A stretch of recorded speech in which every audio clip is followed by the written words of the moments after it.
how to activate multiple or all plugins at once on WordPress. Hi everyone, welcome back to our channel, The Solution Guys. So in today's video, I'll show you how you can activate all plugins at once on WordPress.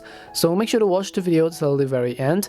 If there are different types of plugins that you install at the same time and now you want to go ahead and then actually activate those plugins, it's very simple to do that.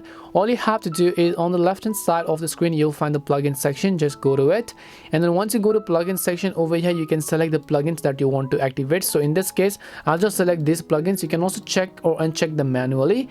Once you've selected everything, you can see the bulk actions tab at the top. Click on it, and then here you have to select the option called activate. Once you select activate, all you have to do is just click on the apply button here, and once you click on the apply button, you'll be able to successfully go ahead and then activate these plugins right one after another. They're going to be automatically activated, and that's basically it on how you can go ahead and then activate all plugins at once on WordPress.